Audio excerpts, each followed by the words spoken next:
বিসমিল্লাহির রহমানির রহিম। আউযু বিল্লাহি মিনাশ শাইতানির রাজিম। আসসালামু আলাইকুম রহমতুল্লাহ।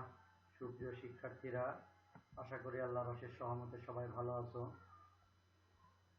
আমি Mohammad Shamim Laskar, lecturer and head of the department management, Shahidpur city college. আজ আমি দ্বাদশ শ্রেণীর শিক্ষার্থীদেরকে ব্যবসা সংগঠন ও ব্যবস্থাপনা প্রথম পত্র ক্লাসের নতুন একটা অধ্যায়, পঞ্চম অধ্যায় নিয়ে আলোচনা করব। সে পর্যন্ত তোমরা আমার সাথেই থাকবে। তো তোমাদের বই, খাতা, কলম, যেটা নোট ইম্পর্টেন্ট, সেগুলো অবশ্যই তোমাদের সাথে আছে। আর সেজন্য তোমরা আমার সাথে থেকে ক্লাসগুলো যথাযথভাবে করবে। তো সবাই বই খাতা বের করো এবং বইয়ের পেজ নম্বর 174 এবং থেকে 177 নিয়ে আলোচনা করব। তো তোমরা আশা করি সবার বই আছে সাথে। দেখো, আজ আলোচনার টপিকসের নতুন অধ্যায় যৌথ মূলধনী ব্যবসা, জয়েন্ট স্টক কোম্পানি। এই কোম্পানি সম্পর্কে যারা আগেও তোমাদের ফার্স্ট ইয়ারেও পড়ানো হয়েছে, সেকেন্ড ইয়ারেও দ্বাদশে যারা পড়ছো তারাও জানো, তারপরও আমি এটা রিভিউ দিয়ে মূল আলোচনায় চলে যাব। মূলত যৌথ মূলধনী 1994 সালের কোম্পানি আইন অনুযায়ী গঠিত, নিবন্ধিত এবং পরিচালিত। 1994 সালের কোম্পানি আইনের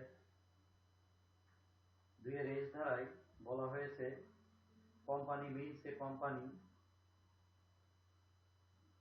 under this act or any other existing company. অর্থাৎ কোম্পানি হলো অত্র আইনের অধীনে গঠিত, নিয়ন্ত্রিত এবং পরিচালিত একটা ব্যবসা প্রতিষ্ঠান। অধ্যাপক মার্শাল যৌথ মূলধনী বা কোম্পানি সম্পর্কে যে সংজ্ঞাটা বলেছে, সেটা হলো, কোম্পানি হলো অদৃশ্য, অস্পর্শ অথচ আইনের মাধ্যমে টিকে থাকে। এই দুটো সংজ্ঞা পড়ে আমরা এটাই বুঝলাম যে আইন একটা আছে, সে আইনের মধ্যে এটা বিদ্যমান। তাহলে আমরা এই সংজ্ঞা থেকে একটা আইন সম্পর্কে দিক নির্দেশনা পেলাম। আর এই আইনের বিষয়গুলো কি আছে সেটা জানার জন্য আমাদের টোটাল আইনটা সম্পর্কে জানতে হবে।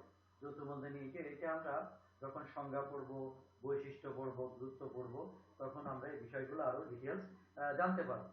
তো সুপ্রিয় শিক্ষার্থীরা, দেখো, যৌথ মূলধনী ব্যবসায়ের 1994 সালের আইন অনুযায়ী যেটা পর্যালোচনা করে বা বোঝা যায়, তাতে হলো যৌথ মূলধনী কারবার আমাদের দেশে দুই ধরনের দেখা যায়। একটা হলো প্রাইভেট লিমিটেড কোম্পানি, আর একটা হলো পাবলিক লিমিটেড কোম্পানি। তো প্রাইভেট লিমিটেড কোম্পানি হলো ওই সমস্ত কোম্পানি, যে সমস্ত কোম্পানির শেয়ার সংখ্যা, যে সমস্ত কোম্পানির শেয়ার সংখ্যা 2-এর অধিক, অর্থাৎ 2 থেকে 50 জন, এবং যাদের মালিকানা ওই 2 থেকে 50 জনের মধ্যে সীমাবদ্ধ। আর পাবলিক লিমিটেড কোম্পানি হলো সেই কোম্পানি, যে সমস্ত কোম্পানির শেয়ার সংখ্যা 2 থেকে 7, কমপক্ষে 7 জন, সর্বোচ্চ শেয়ার দ্বারা সীমাবদ্ধ। ওই সমস্ত কোম্পানিকে আমরা কি কোম্পানি বলবো? ওই সমস্ত কোম্পানিকে আমরা পাবলিক লিমিটেড কোম্পানি বলবো। সুতরাং এই এবং ওই কোম্পানির যে পার্থক্য, সেটা হলো সদস্যদের দ্বারা সীমাবদ্ধ। আপাত দৃষ্টিতে এটাই বোঝা যায়। তো দেখো, আমরা যেটা আলোচনা করব সেটা দেখো, আলোচনার কোম্পানি সংগঠনের ধারণা, কোম্পানি সংগঠনের বৈশিষ্ট্য, কোম্পানি সংগঠনের গুরুত্ব। তো সর্বপ্রথম যেটা আলোচনা করব, কোম্পানি সংগঠনের ধারণা। তোমরা জানো, একটা উদাহরণ তোমাদের বইয়ে দেওয়া আছে ৭০ পৃষ্ঠায়। জনাব হাসান একটি বৃহদায়তন ব্যবসা প্রতিষ্ঠানে উচ্চ পর্যায়ে নির্বাহী ছিলেন। তার অভিজ্ঞতার আলোকে 10 জন বন্ধু মিলে একটা ব্যবসা গঠন করে। তাহলে 10 জন কথাটা বলা হয়েছে। জয়েন্ট স্টক কোম্পানি অ্যাক্ট 1844 সালে যেটা ছিল আমাদের ব্রিটেনে, সেইটা বর্তমানে 1850 সালে ভারতীয় উপমহাদেশে, পরবর্তীতে 1913 সালে নতুনভাবে ভারত কোম্পানি আইন, এবং বাংলাদেশে বর্তমান 1994 সালের কোম্পানি আইন প্রবর্তন করা হয়েছে। এল.এই সেনি কোম্পানির এই সংজ্ঞায় বলেছে, কোম্পানি আইন সৃষ্ট এমন একটি কৃত্রিম ব্যক্তিসত্তা যার আলাদাভাবে একটি সাধারণ সিল এবং চিরন্তন অস্তিত্ব রয়েছে। তাহলে কোম্পানির যে সংজ্ঞাগুলো বললাম সেটা থেকে এটাই প্রমাণিত হয় কোম্পানি একটি আইনসৃষ্ট সংগঠন। এটি কৃত্রিম ব্যক্তিসত্তার অধিকারী হওয়ার জন্য নিজস্ব বা পৃথক অস্তিত্ব বিদ্যমান দেখা যায়। এর নিজস্ব সিলমহল রয়েছে এবং নিজ নামে একটি লেনদেন করে। উদাহরণ হিসেবে আমি তোমাদের একটু বোঝার জন্য বলতে পারি, যেমন তুমি ইন্টারমিডিয়েট পড়ছো বা এসএসসি পাস করে শহীদপুর সিটি কলেজে ভর্তি হয়েছে, তো ওই যে স্কুল থেকে ভর্তি আসতো পাস করে সেই স্কুলে কিন্তু তোমাকে বলছে না যে তুমি এখানে এসে নিজে ব্যক্তিগত হাজিরে বলছে না যে তুমি ওইখান থেকে পাস করে আসছো। ওইখান থেকে একটা টেস্টিমোনিয়াল বা প্রত্যয়নপত্র দিচ্ছে বা একটা সিল দিচ্ছে, সেই সিল দেখে আমরা বা ওই টেস্টিমোনিয়াল দেখে আমরা বুঝতে পারছি যে তুমি ওখান থেকে পড়াশোনা করছো। ঠিক এভাবে ব্যক্তি না হয়ে ব্যক্তির মতো একটা সিল বা একটা লোগো হিসেবে তোমার একটা প্রমাণ স্বরূপ কাজ করছে। এটাই হচ্ছে যে একটা সাধারণ সিল বা একটা অস্তিত্ব। আর চিরন্তন অস্তিত্বের কথা যেটা বলা হয় কোম্পানির মধ্যে, সেটা হলো আইনের মাধ্যমে দীর্ঘদিন টিকে থাকা। অর্থাৎ এটা আইন অনুযায়ী বলবৎযোগ্য এবং যতদিন কোম্পানিটা চলবে ততদিন কোম্পানির আমাদের কাজকর্ম বলো যাই বলো সেটা হচ্ছে যে আইনের মাধ্যমে পরিচালিত হতে থাকবে। তো কোম্পানির এই সংগঠনের এই ধারণায় আমরা এই বিষয়টা জানতে পারলাম। 1844 সালেও কিন্তু ব্রিটিশ পার্লামেন্টে বোর্ড অফ ট্রেড নামে মিস্টার গ্লাডস্টোনের উদ্যোগে দি জয়েন্ট স্টক কোম্পানি অ্যাক্ট 1844 প্রবর্তিত হয়েছিল, যেটা আমি তোমাদের কিছু সময় আগে উল্লেখ করলাম।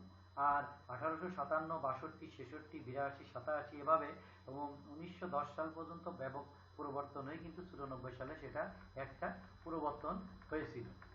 যাই হোক, সীমাবদ্ধ দায়ের ভিত্তিতে মুনাফা অর্জনের জন্য কতিপয় ব্যক্তি স্বেচ্ছায় মিলিত হয়ে এবং যৌথভাবে মূলধন সরবরাহ করে দেশের প্রচলিত আইন অনুযায়ী সম্মিলিতভাবে যে ব্যবসা সংগঠন গড়ে তোলে তাকে আমরা যৌথ মূলধনী কোম্পানি হিসেবে আখ্যায়িত করতে পারি। এটা হচ্ছে যে আমার পক্ষ থেকে তোমাদের যৌথ মূলধনী কোম্পানির একটা সংজ্ঞা। এটা তোমরা নোট করে ফাইন্ড আউট করে নিতে পারো। দেখো, আবার কোম্পানি আইন দ্বারা গঠিত, পরিচালিত, নিয়ন্ত্রিত সংগঠন। আমার এই সংজ্ঞাটাই মনে হয় আমি অত্যন্ত সুন্দরভাবে তোমাদেরকে বোঝাইতে সক্ষম হয়েছি। এবং এই কোম্পানি গঠন করলে এর পুঁজিকে কয়েকটি ক্ষুদ্র সমান অংশে ভাগ করলে তাদেরকে আমরা শেয়ার হিসেবে গণ্য করতে পারি।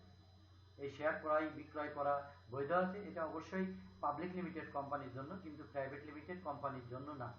পরবর্তী আমি আলোচনার মাধ্যমে ডিটেলস এই বিষয়গুলো নিয়ে আলোচনা করব।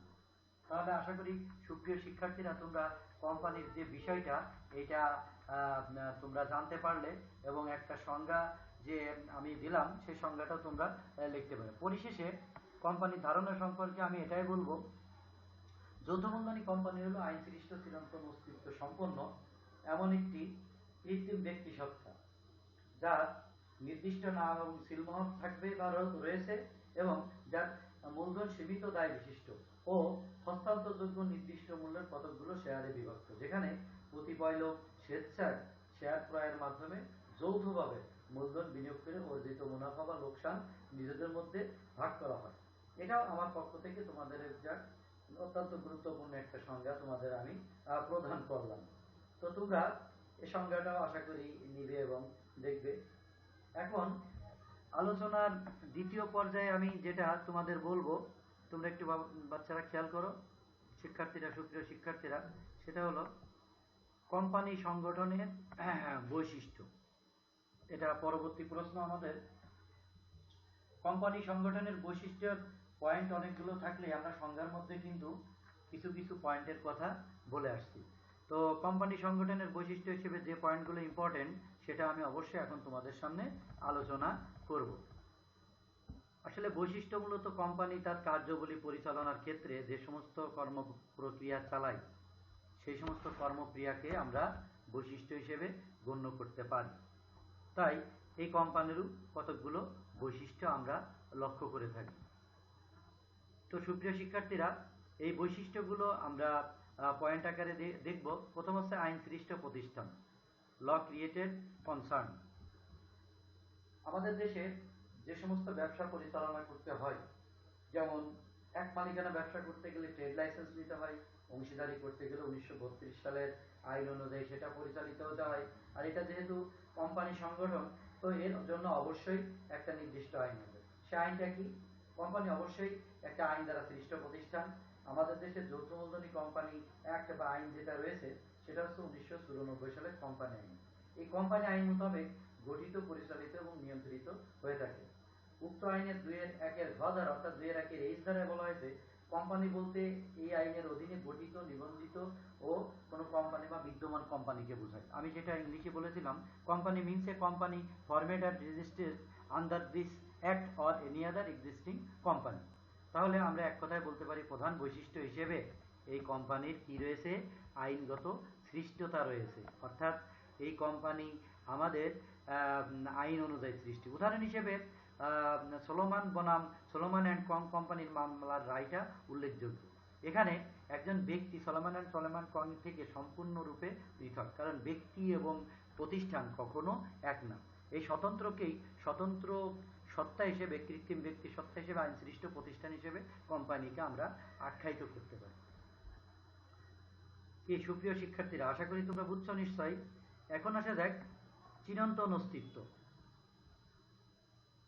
স্পিরিচুয়াল সাকসেশন, অর্থাৎ কৃত্রিম এবং স্বতন্ত্র সত্তা হিসেবে যৌথ মূলধনী কোম্পানিকে চিরন্তন অস্তিত্ব হিসেবে আখ্যায়িত করা হয়। উদাহরণ হিসেবে আমি বলতে গেলে তোমরা সহজেই বুঝবে, এক মালিকানা ব্যবসা যদি মালিক মারা যায় তাহলে সে কোম্পানিটা কি হবে? বিলোপ সাধন করবে। আবার যদি তোমার কোম্পানিটা মনে করো যদি তোমার অংশীদারি ব্যবসা হয়, কেউ দেউলিয়া হলে, কেউ মারা গেলে বা আইন অনুযায়ী অবৈধ হলে সেটা অবশ্যই বিলীন হবে। কিন্তু চিরন্তন অস্তিত্ব অর্থাৎ কোম্পানি সংগঠন হলে যদি কেউ মারা যায় বা কোনো কোনো যদি দেউলিয়া ঘোষিত হয় তাহলে এই কোম্পানির অস্তিত্ব বিলীন হয়ে যায় না। সুতরাং এটাও একটা চিরন্তন।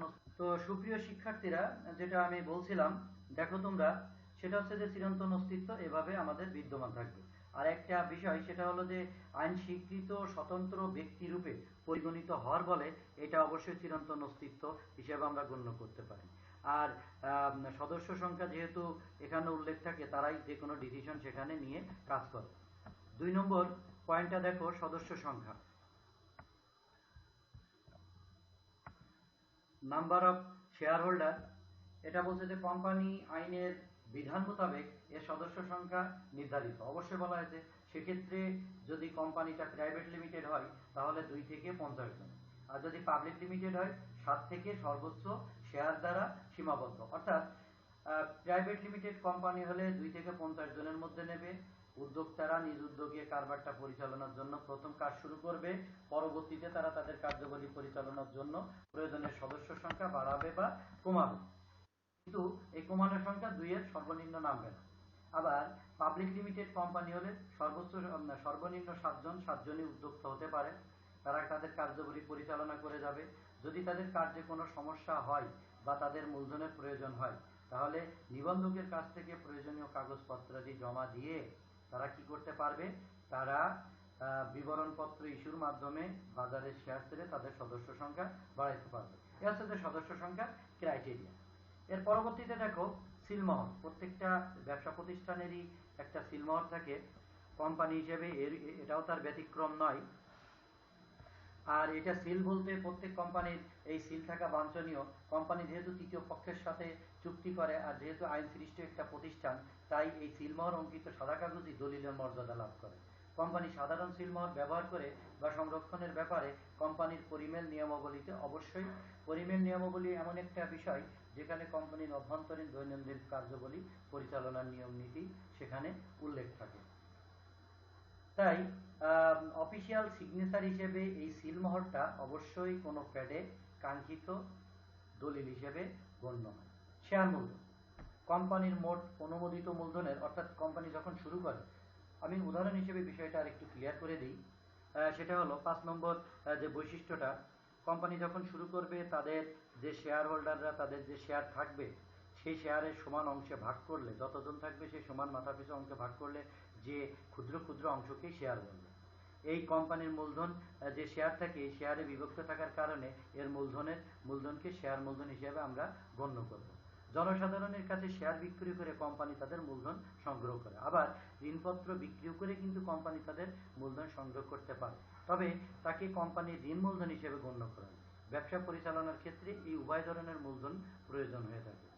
6 নম্বর পয়েন্ট দেখো, শেয়ার হস্তান্তরের যোগ্যতা। 1994 সালে কোম্পানি আইনের 30-1 ধারায় বলা হয়েছে, কোম্পানির শেয়ারের স্থাবর অস্থাবর অর্থাৎ সম্পত্তি হিসেবে গণ্য হবে, যা পরিমেল নিয়মাবলীতে বা পরিমেল নিয়মাবলীর বিধান অনুযায়ী হস্তান্তরযোগ্য। তবে পাবলিক লিমিটেড কোম্পানির শেয়ার অবাধে হস্তান্তর করা গেলেও প্রাইভেট লিমিটেড কোম্পানির শেয়ার অবাধে হস্তান্তর করা যায় না, যেহেতু এটা নিবন্ধকের কাছে পারমিশন থাকে না। এরপর 7 নম্বর পয়েন্ট দেখো, সীমাবদ্ধ দায়, লিমিটেড লাইবিলিটি। কোম্পানির সদস্য বা শেয়ার হোল্ডারদের দায় সীমাবদ্ধ। কোম্পানির দেনার প্রতি একজন শেয়ার হোল্ডারের দায় তার কৃত শেয়ার বা শেয়ারগুলোর মোট মূল্য দ্বারা সীমাবদ্ধ, এর বেশি দায় তাকে বহন করতে হয় না। বিধিবদ্ধ দায়িত্ব, কোম্পানি আইনের বিধান অনুযায়ী কোম্পানিকে অবশ্যই বিধিবদ্ধ যে সমস্ত দায় দায়িত্ব বা কর্তব্য রয়েছে, অর্থাৎ যে রেসপন্সিবিলিটিগুলো রয়েছে, বার্ষিক প্রতিবেদন প্রণয়ন, হিসাবপত্র তৈরি, নিরীক্ষণ, খাতাপত্র সংরক্ষণ, নিবন্ধকের দপ্তরে কাগজপত্র জমাদান ইত্যাদি বিভিন্ন ক্ষেত্রে কতকগুলো বিধিবদ্ধ দায়িত্ব পালন করতে হয়। এই বিধিবদ্ধ দায়িত্বগুলো এই কারবারের একটা অন্যতম বৈশিষ্ট্য। লভ্যাংশ বন্টন, যে ডিস্ট্রিবিউশন অফ ডিভিডেন্ড যেটার কথা বলা হয়েছে, সেটা হচ্ছে যৌথ মূলধনী কোম্পানির অর্জিত মুনাফার একটা নির্দিষ্ট অংশ লভ্যাংশ হিসেবে শেয়ার মালিকদের মধ্যে শেয়ারের আনুপাতিক হারে বন্টন করা হয়। অন্যটা কি করা হয়, কোম্পানির সাধারণ সভার অনুমতিক্রমে পরিচালকদের এই লভ্যাংশের পরিমাণ ঘোষণা করে থাকে। বাধ্যতামূলক নিবন্ধন, কোম্পানির অবশ্যই কম্পালসারি রেজিস্ট্রেশন করতে হয়, কারণ নিবন্ধনের মাধ্যমেই যৌথ মূলধনী কোম্পানি আইনগত অস্তিত্ব প্রকাশ পায়। কোম্পানি করলো কিন্তু আইনগত বৈধতা হলো না 1994 সালের কোম্পানি আইন অনুযায়ী, তাহলে সে কোম্পানি যে কোনো চুক্তি বা যে কোনো ব্যবসায়িক কার্যক্রম শুরু করতে পারবে না। সেটা শুরু করলে তাদের আইন বহির্ভূত হিসেবে গণ্য হবে। বৃহদায়তন প্রতিষ্ঠান, আমরা কখন এই ব্যবসাটা গঠন করব? যে সমস্ত সেক্টরে বা ক্ষেত্রে এক মালিকানা বা অংশীদারি ব্যবসায়ের সমস্যা রয়েছে, সেই সমস্ত সমস্যা বা ল্যাকিংসগুলো থেকে অব্যাহতির জন্যই মূলত আমরা যৌথ মূলধনী কারবারটা গঠন করব। আর সেক্ষেত্রে কোম্পানি সাধারণ ব্যবসা হিসেবে এই ব্যবসা একটা বড় প্রতিষ্ঠান, আর আধুনিক ব্যবসা হিসেবে এই প্রতিষ্ঠানের জন্ম। সুতরাং অধিক মূলধন, স্বাধীন সত্তা, চিরন্তন অস্তিত্ব সম্পন্ন এই সমস্ত সুবিধার কারণেই আমরা বৃহদায়তন এই ব্যবসাটা হিসেবে গণ্য করতে পারি। আর এটা হচ্ছে যে এই কারবারের একটা অন্যতম বৈশিষ্ট্য বা গুণ। তারপরে দেখো, কর্মসংস্থানের সুযোগ সৃষ্টি। যেহেতু ব্যবসাটা বড়, এখানে কার্যের সেক্টরও বড়, তাই নতুন নতুন কর্ম প্রক্রিয়া সৃষ্টি হয় এবং তাদের কার্যবলী যথাযথভাবে চলতে থাকে। আর এই সীমাবদ্ধতা দায়ের মাধ্যমে তারা তাদের কার্যবলী পরিচালনা করে, এক্ষেত্রেও অনেক অনেক কাজের সৃষ্টি হয়। এছাড়াও তোমাদের বইয়ে আরো কিছু পয়েন্ট দেওয়া আছে, সীমাবদ্ধ দায়, তারপর হচ্ছে যে মালিকানা থেকে ব্যবস্থাপনা পৃথক। আমি একটা উদাহরণের মাধ্যমে তোমাদের বলেছিলাম যে এই ব্যবসায়ের মালিকানা থেকে অবশ্যই ব্যবস্থাপনা পৃথক। সলেমন অ্যান্ড সলেমন কম, কারণ ব্যক্তি নিজে প্রতিষ্ঠা করলেও এই কারবার যদি সে প্রতিষ্ঠা করে, তার নিজের পকেটের টাকা আর প্রতিষ্ঠানের পকেটের টাকা কখনো এক না। স্বেচ্ছামূলক সংগঠন কেন বলা হয়েছে, এই আর একটা বৈশিষ্ট্য, 14 নম্বর বৈশিষ্ট্য হিসেবে স্বেচ্ছামূলক সংগঠন। কারণ এই কারণে এটা স্বেচ্ছামূলক সংগঠন, কারণ এটা স্বাধীন মস্তিষ্ক সম্পর্ক ও স্বেচ্ছায় এই কারবার গঠন করে থাকে।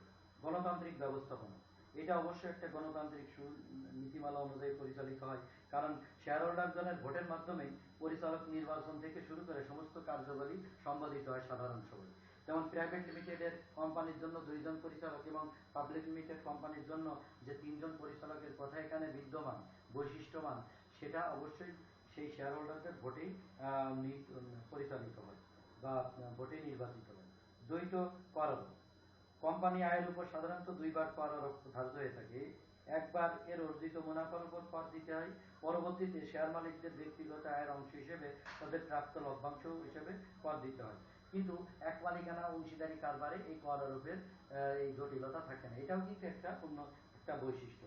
বিলোপ সাধন, যৌথ মূলধনী কোম্পানি গঠন যেমন আনুষ্ঠানিকতাপূর্ণ, তেমনি বিলোপ সাধনের ক্ষেত্রে আনুষ্ঠানিকতা পালন করতে হয়। কোম্পানির সদস্য শেয়ার হোল্ডার ইচ্ছা করলেই এর বিলোপ সাধন করতে পারে না। তো সুপ্রিয় শিক্ষার্থী, কোম্পানির বৈশিষ্ট্যর যে পয়েন্টগুলো বা বিষয়গুলো আমি আলোচনা করলাম, এই আলোচনা শেষে আমি একটাই কথা বলবো, সেটা হলো এই কোম্পানির যে গঠন প্রণালী তোমরা পড়লে, এই গঠন প্রণালীর মধ্যে এই কোম্পানি গঠন যেমন আনুষ্ঠানিকতাপূর্ণ, তেমনি এর বিলোপ সাধনের ক্ষেত্রেও আনুষ্ঠানিকতা পালন করতে হবে। তাই এই কোম্পানি আইনের বিধান অনুযায়ী এর বিলোপ সাধন হবে। এরপরে আসা যাক এই কোম্পানি আমরা কোন বিষয়টা আলোচনা করতেছি। দ্বিতীয় পয়েন্ট, কোম্পানি সংগঠনের গুরুত্ব। এখন আমি তোমাদের কোম্পানি সংগঠনের গুরুত্ব নিয়ে আলোচনা করব। দেখো, কোম্পানি সংগঠনের গুরুত্বর মধ্যে আসলে গুরুত্ব বলতে এই কোম্পানি আমাদের অর্থনৈতিক সামাজিক প্রেক্ষাপটে বা যারা এর সাথে রিলেটেড কর্মচারী, কর্মকর্তা, কোম্পানির মালিক, শেয়ার হোল্ডার, এদের ক্ষেত্রে কে কেমনভাবে কিভাবে সহযোগিতা করে, এটাই মূলত কোম্পানির গুরুত্ব হিসেবে আখ্যায়িত করা যায়। সেক্ষেত্রে কোম্পানির গুরুত্ব আধুনিক বৃহদায়তন ব্যবসা জগতে কোম্পানি অত্যন্ত জনপ্রিয় একটা ব্যবসা প্রতিষ্ঠান। যুগের চাহিদা পূরণের অনেক বিবর্তনের ধারায় ধারায় শিল্প বিপ্লবের ফলশ্রুতিতে কোম্পানি সংগঠনের কিন্তু আবির্ভাব হয়। তাই এই জাতীয় কোম্পানি প্রসারের কারণেই বিশ্ব আজ হাতের মুঠোয় পাওয়া যাচ্ছে। আমি কোম্পানি সংগঠনের গুরুত্ব সম্পর্কে কিছু পয়েন্ট আলোচনা করব। দেখো, প্রথম গুরুত্ব হিসেবে বলা যায় বৃহদায়তন ব্যবসা প্রতিষ্ঠান। বৃহদায়তন ব্যবসা প্রতিষ্ঠান কেন বলা হয়েছে? কারণ এক মালিকানা এবং অংশীদারি কারবার ব্যবসা প্রতিষ্ঠান যে সমস্ত সমস্যা ছিল, সেগুলো সমস্যা থেকে উত্তরণের জন্য মূলত এই ব্যবসা প্রতিষ্ঠা করে থাকে। এরূপ সংগঠন বিশাল মূলধন সংস্থানের মাধ্যমে বৃহদায়তন বাণিজ্যিক এবং শিল্প প্রতিষ্ঠান গড়ে তোলার সুযোগ করে দিয়েছে।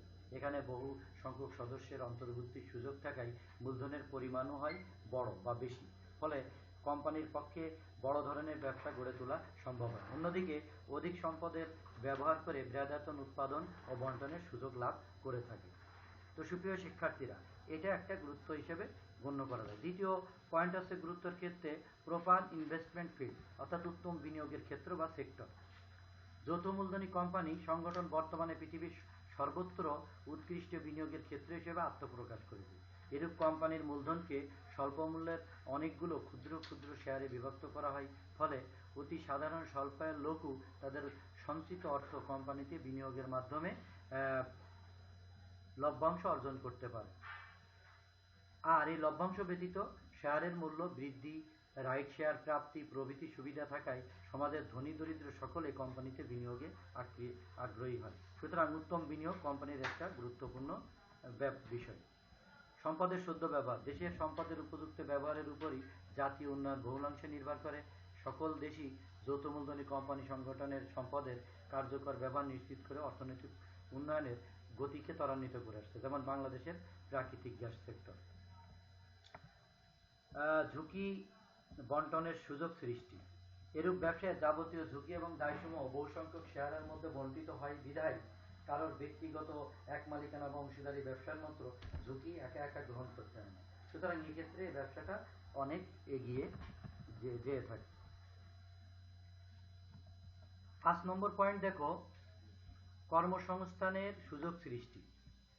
যেহেতু এক মালিকানা এবং যৌথ মূলধনী ব্যবসা থেকে কারবারটা বড়, তাই এই ব্যবসায়ের কর্মসংস্থানের সেক্টরও বেশি। কারণ এখানে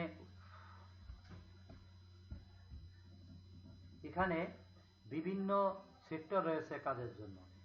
সেলসম্যান থেকে শুরু করে ব্যবস্থাপক পর্যন্ত, তারা প্রত্যেকেই কিন্তু কোম্পানির প্রোডাক্টের এবং কোম্পানির উৎপাদনের থেকে শুরু করে পণ্য বাজারে বা ভোক্তার কাছে পৌঁছানোর জন্য যাবতীয় কার্যবলের সাথে সংশ্লিষ্ট। সুতরাং প্রত্যেকটা সেক্টরে দেশে কর্মসংস্থানের বিশাল অঙ্ক বা বিশাল একটা সংখ্যা এই যৌথ মূলধনী ব্যবসায় করে থাকে। ফলে আমাদের মাথাপিছু আয় বাড়ে এবং বেকার সমস্যা হ্রাস পেয়ে জীবনযাত্রার মানের উন্নয়ন ঘটে। উন্নত প্রযুক্তি এবং কলাকৌশল ব্যবহার। বর্তমান শতাব্দীকে প্রযুক্তি প্রয়োগের কাল বলা হয়, কেননা বর্তমান শতাব্দীতে একের পর এক নিত্য নতুন প্রযুক্তির উন্নয়ন এবং এরূপ ব্যবসায় প্রচুর পুঁজির সমাবেশ থাকায় পণ্যের গুণগত মান যেমন উন্নত হয়, তেমনি ভোক্তা তার চাহিদা মাফিক পণ্য পেয়ে থাকে। এতে গবেষণা ক্ষেত্রে প্রচুর অর্থ ব্যয় করে গবেষণায় উন্নয়ন, পণ্যের মান উন্নয়ন, যে ব্যবসা সংগঠনের পক্ষে যা ক্ষুদ্র ক্ষুদ্র ব্যবসা সংগঠনের পক্ষে সম্ভব নয়, কিন্তু তারা এই কাজটা করে থাকে। পরবর্তী পয়েন্ট দেখো, ব্যবস্থাপনায় পেশার উন্নয়ন। এ পর্যায়ে এসে আধুনিক সময়ে ব্যবসায়িক কিংবা অব্যবসায়িক প্রতিটি প্রতিষ্ঠানেই ব্যবস্থাপনাকে একটি গুরুত্বপূর্ণ দিকে নজর দেওয়া হচ্ছে। আর এই নজরদারি হিসেবে এই ব্যবসা প্রতিষ্ঠান ব্যবস্থাদের দক্ষতা উন্নয়নের জন্য প্রতিনিয়ত প্রশিক্ষণের ব্যবস্থা গ্রহণ করে। ফলশ্রুতিতে যুগের পরিবর্তনের সাথে সাথে ব্যবস্থাপনা পেশার মান এবং দ্রুত উন্নয়ন ঘটছে। ব্যবসায় সম্প্রসারণ। এরূপ ব্যবসায় বিপুল পরিমাণ মূলধনের সুযোগ থাকায় নতুন নতুন ব্যবসা এবং পেশাদারী ব্যবস্থাপকের সমাবেশ ঘটায় যৌথ মূলধনী কোম্পানি আকার আয়তন সম্প্রসারের সুযোগ ঘটে। ফলে এরূপ ব্যবসা মুনাফা বহুলাংশে বৃদ্ধি পায়। জনগণের আস্থা। ব্যবসা প্রতিষ্ঠান যেহেতু বড়, আইনগত এবং চিরন্তন অস্তিত্ব সম্পন্ন এই প্রতিষ্ঠান, তাই এই ব্যবসা প্রতিষ্ঠানের প্রতি জনগণের আস্থা এবং মনোবল বৃদ্ধি পায় এবং তারা সঠিকভাবে নিয়ন্ত্রণের মাধ্যমে দীর্ঘদিন বাজারে টিকে থাকতে সক্ষম হয়। এটা একটা যৌথ মূলধনী কোম্পানির আরেকটা গুরুত্বপূর্ণ বিষয়। সামাজিক দায়িত্ব পালন। প্রত্যেকটা ব্যবসায়ী কিন্তু সমাজের প্রতি কিছু দায়বদ্ধতা বা দায় দায়িত্ব রয়েছে। আর এই দায়বদ্ধতা বা দায় দায়িত্বের জন্য এই ব্যবসা প্রতিষ্ঠান প্রথম থেকেই কিন্তু তাদের প্রত্যেকটা সামাজিক কর্মকাণ্ডে তারা অংশগ্রহণ করে যাচ্ছে। আর এই ব্যবসা আইনগত একটা সংঘবদ্ধ প্রতিষ্ঠান হয়, সংগঠনের উপর আইনগত কিছু বাধ্যবাধকতা আরোপ করা হয়, কার্যকরের উপর সরকারি নিয়ন্ত্রণ থাকায় জনগণের আস্থা এবং মত দীর্ঘদিন ধরে বৃদ্ধি পায়। সুতরাং এই সমস্ত বিষয় এই ব্যবসায়ের জন্য একটা গুরুত্বপূর্ণ বিষয় হিসেবে গণ্য করা যেতে পারে। তারপরে দেখো 10 নম্বর, সামাজিক দায়িত্ব পালন। সামাজিক প্রত্যেক সেক্টরে সমাজে যারা থাকে তাদের ক্ষুদ্র ক্ষুদ্র ব্যবসায়ী, ক্রেতা, চাহিদা, জনগণের, তারপরে বিনিয়োগের অভ্যাস গড়ে তোলা সহ যাবতীয় সেক্টরে এরা কাজ করে। সুতরাং সামাজিক দায়িত্ব পালন করা ব্যবসার জন্য একটা গুরুত্বপূর্ণ বিষয়। আন্তর্জাতিক সম্পর্ক প্রতিষ্ঠা। Establishing international relationship. আধুনিক যুগে যৌথ মূলধনী কোম্পানি সংগঠনগুলো শুধু সে দেশের মধ্যেই জনগণের আস্থা অর্জন করতে পারে এটাই নয়, উপরন্তু দেশের বাইরেও এদের কার্যের পরিধি দ্রুত ছড়িয়ে পড়ছে। বর্তমানে মিউশনাল কর্পোরেশন অর্থাৎ বহুজাতিক কর্পোরেশনগুলো পৃথিবীর বহু দেশে তাদের কার্যাবলী ছড়িয়ে দিয়েছে। তাই বৈদেশিক সম্পর্ক প্রতিষ্ঠার ক্ষেত্রে এরূপ ব্যবসা সংগঠনের কোনো জুড়ি নেই। আমাদের দেশে বাটা শু কোম্পানির কথা, ইউনিলিভার কোম্পানির কথা, রেকিট অ্যান্ড কোলমান, এছাড়াও অন্যান্য বহুজাতিক অর্থাৎ মাল্টিন্যাশনাল কোম্পানিগুলো বিশ্ববাজারে দেশের মান উন্নয়ন, দেশের পণ্যের মান উন্নয়ন সহ, যেমন প্রাণ কোম্পানি বিশ্বের বিভিন্ন দেশে তাদের পণ্যগুলো সাপ্লাই দিয়ে থাকে। এ সমস্ত বিষয় ছাড়াও আমাদের ব্যবস্থাপনাগত পেশার উন্নয়নের ক্ষেত্রেও আমাদের দেশের লোক বিভিন্ন সেক্টরে তারা বিভিন্নভাবে কাজ করে থাকে এবং তারা বিভিন্ন দেশের পেশাজীবীদের সাথে কাজ করার সুযোগ পায় যৌথ মূলধনী কোম্পানির মাধ্যমে। এতে দক্ষ পেশাগত ব্যবস্থাপক সহ সমস্ত সেক্টরে আমাদের বিশালভাবে উন্নতি লাভ করে থাকে। তো এটা শেষে আমি একটাই কথা বলবো, সুপ্রিয় শিক্ষার্থীরা, এই ব্যবসায়ের বা এই কোম্পানি সংগঠনের গুরুত্ব অপরিসীম। এভাবে যৌথ মূলধনী কোম্পানি সংগঠনের মাধ্যমে দেশ এগিয়ে যাচ্ছে, ভবিষ্যতে আরও যাবে, অর্থনৈতিক চাকাকে করবে সচল, মানুষের জীবনযাত্রার উন্নয়ন, আমূল পরিবর্তন সহ উন্নয়ন ঘটাবে এবং সমগ্র বিশ্বে অর্থনৈতিক সুফল প্রস্ফুটিত হবে। তো এতক্ষণ আমার সাথে থাকার জন্য তোমাদেরকে আরও ধন্যবাদ জানাচ্ছি এবং ধন্যবাদ জানাচ্ছি সবাইকে এই কারণেই, কারণ তোমরা এই বিষয়গুলো ভালোভাবে বাসায় পড়ছো এবং তোমরা কিছু এইচপি করে আমার ইনবক্সে এগুলো দিলে আমি বিষয়টা আরও ভালোভাবে দেখতে পাই। তো আজকে যে বিষয়গুলো পড়ালাম সেটা আমি আবার রিভিউ দিয়ে দিচ্ছি, তোমরা একটু খেয়াল করো। কোম্পানি সংগঠনের ধারণা, কোম্পানি সংগঠনের বৈশিষ্ট্য, কোম্পানি সংগঠনের গুরুত্ব। আর কোম্পানি সংগঠনের বৈশিষ্ট্যটা সবাই বাসায় একটু ভালোভাবে পড়বে। তো সে পর্যন্ত সবাই ভালো থাকবে, সুস্থ থাকবে, আর সবাই সবার জন্য দোয়া করবে। Stay safe, stay home. আজ এ পর্যন্তই, সবাই ভালো থেকো। আল্লাহ হাফেজ। আল্লাহ।